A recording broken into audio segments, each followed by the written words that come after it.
विशेष गरेर भोटेकोसीमा बाढी जानको कारण यो 3टा पोखरी मध्येको एउटा पोखरी फुटेको कारणले भएको भन्ने जानकारी आएको छ।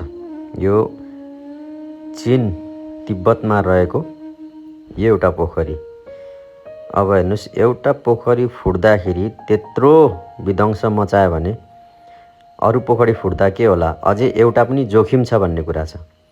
अब यो चाहिँ रसुवा नेपाल र चाइनाको यो नाका हेर्नुहोस् है। यो नाकाबाट यो दाहिनेतर्फ यो सेतो सेतो यो घेरा नेपाल लेखेको घेरा छ। यो हेर्नुहोस्, यो यो यो यो खोप्चा खोप्चा यो खोला जस्तो देखिन्छ, हेर्दै गर्नुहोस्। यसको शिर माथि 3वटा पोखरी रहेछ। यो चाहिँ चीनतर्फ पर्ने पोखरी। यहाँ हेर्नुहोस्, यो भेटियो, यो 3टा पोखरी छ। यो तपाईँले सेटेलाइटबाट हेर्न पनि सक्नुहुन्छ।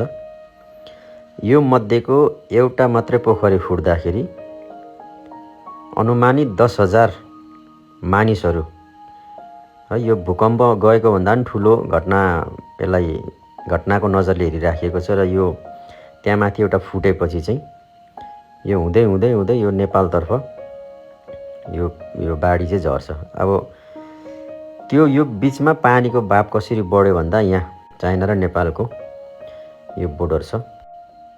यो बोर्डरमा पनि हजारौँ मानिसहरू हैन पुरै लेदोले बगाएको, त्यसपछि उँधो नेपालको भूभागतिर बाढी पसेको। र यो भएको ठाउँमा धेरै हाइड्रो पावरहरू रहेछ क्या, बिजुलीको।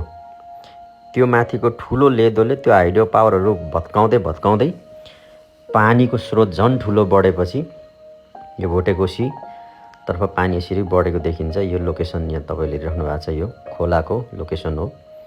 अनि यहाँ तल यो बिचमा भएको है 50औं मिटर माथिसम्म यो गाउँहरू, यो त्रिशुली हैन तिर आइपुग्दाखेरि यो बस्तीहरू सूचनै पाएन क्या मानिसहरूले।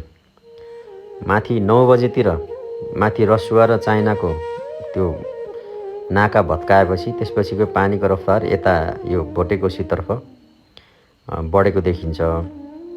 त्यसपश्चात यो कुदिरहेको त्रिशुली नदी हुँदै तपाईँको चाहिँ तल बजार भएको, तपाईँको बिचमा भएको ब्रिजहरू, पुलहरू, झोर्लुङ्गे पुल समेत सबै यो बस्तीहरू यहाँ देखेको, यो म्यापमा देखेको बस्तीहरू केही रहेको छैन।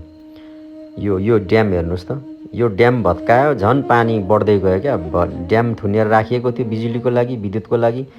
त्यो ड्याम भत्किँदा झन् पानीको स्रोत बढेर गयो र सबै यो तल देखिएका यो घरहरू यो केही बाँकी राखेन। भनेपछि हजारौँ मानिसहरू हैन, हजारौँ मानिसहरू बेपत्ता भएको र विदेशी नागरिकहरू पनि, भारतीय नागरिकहरू पनि हैन यसमा परेको। यो हेर्नुहोस् त, यो ब्रिज पनि भत्काएको छ है। यो ब्रिजहरू सबै भत्काएको छ। यो पुल, यो बस्ती, यो गाउँहरू सबै लगेर गएको छ। भनेपछि मानिसहरू कति चाहिँ यहाँनिर चाहिँ बेपत्ता भएका छन् भन्ने कुरा त अनुमान भन्दा पनि परको कुरा छ। यसरी यो यहाँ देखिएको पुलहरू हैन, यो भैँसेनी ब्रिजहरू, त्यहाँ ड्याम देख्नुहुन्छ, यो ड्यामहरू भत्काउँदै त्यो पानी उँधो यो पुल यो पनि भत्काइएको छ है। सबै यो यस्तो खतरा गरी चाहिँ आयो माथिबाट यो लेदो सहितको पानी। तपाईँको चाहिँ माथि हेरौँ एकचोटि फेरि, यो यसरी म्याप हेर्न सकिन्छ। माथि तपाईँको चाहिँ यो 3वटा पोखरी मध्ये एउटा, अझै यहाँ हेर्नुहोस् न, यहाँ कतिवटा पोखरी देखिन्छ। यो माथि हेर्नुहोस् त, यो होइन तर पोखरी धेरै रहेछ यो क्षेत्रमा नि। यो रसुवादेखि मासतिर यो पोखरी, त्यहीँ पोखरी छ हेर्नुहोस् त। 5-6वटा पोखरी त त्यहीँ देखिरहेछ होइन। तर मेन फुटेको पोखरी चाहिँ 3वटा। यो 3वटा मध्येको एउटा पोखरी फुटेको छ र अर्को पनि जोखिममा छ भन्ने कुरा छ। सतर्क अझै रहनुपर्ने जानकारी आएको छ।